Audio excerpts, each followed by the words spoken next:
Hey everyone, this is Heather and I'm here with a tutorial for a little clay dragon. These are the different colors of clay you will need. You can choose any bright color. These are the tools you'll need. So first you're going to start off with these shapes. Here I'm forming a round ball for the body. And next I'm going to connect the tail to it. So you just need a little snake with a rounded end, and you stick it onto the body. I'm using this blending tool to blend the tail in. You can use any sort of tool or even just your fingers. I did a lot of reshaping for this to get this shape, get it all blended in nicely how I wanted it. So if you have trouble at first, don't worry about it, just keep reforming it. Next I'm attaching the head, which is sort of an egg shape. It has a pointier nose and a rounded, larger back of the head.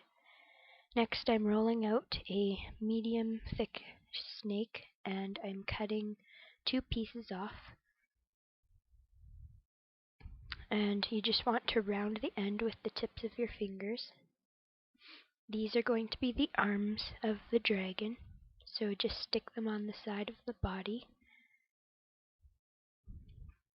Next I'm making a bit fatter of a snake, so it's not as skinny as the arms. And these are going to be the feet. And again, you just want to make sure the ends are rounded, so you don't have a straight cut.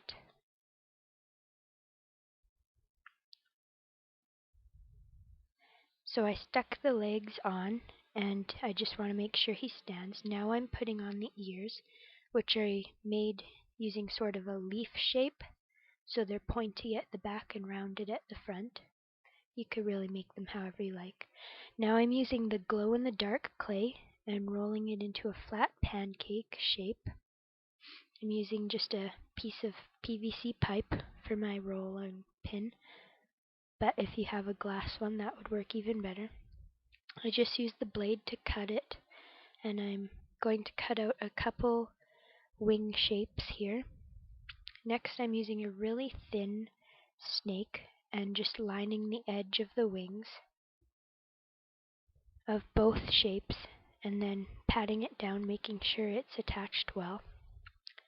Now I'm using another thin snake with a pointed edge.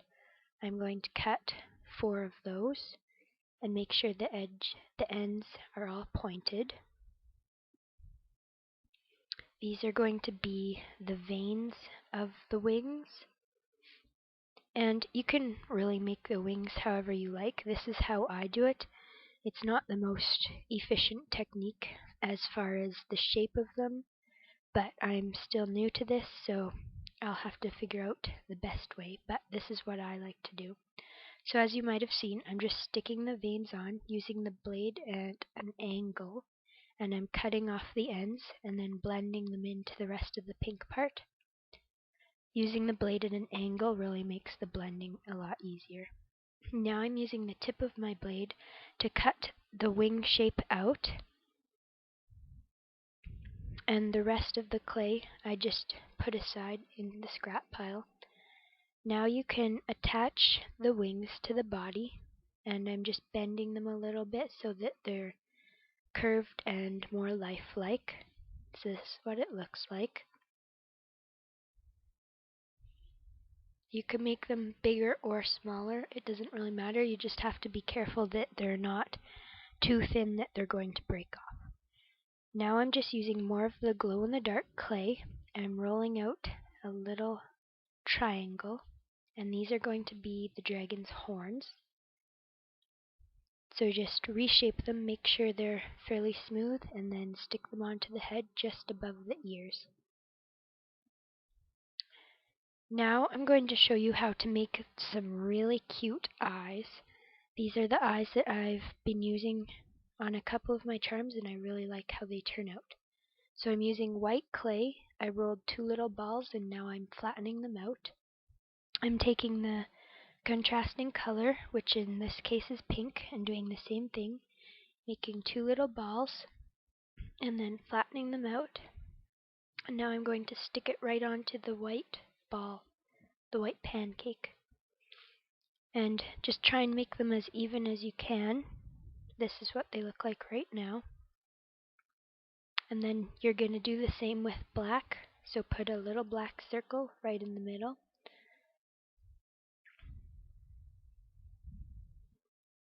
Again, this should look really even as much as you can. So make sure they're centered and they both look the same. Just reshaping them a little bit, patting them down to make sure they're as flat as I possibly can get them without squishing them too much.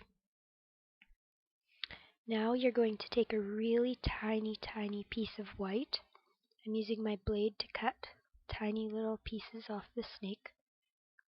You're going to roll them into balls and just press them onto the one corner of the black part. Should look like that when you're done. And I think they're really cute cartoon looking eyes. It's a good way to make them. And then just place them onto your creature where you want them and make sure they're stuck down to the face. And this is what the finished sculpture should look like. I'm just going to cut my eye pin with my wire cutters and place it in the top of the charm. Next, you're going to want to bake this and add some glaze, and then you're completely finished. So I hope you like this. Thanks for watching and have a great day.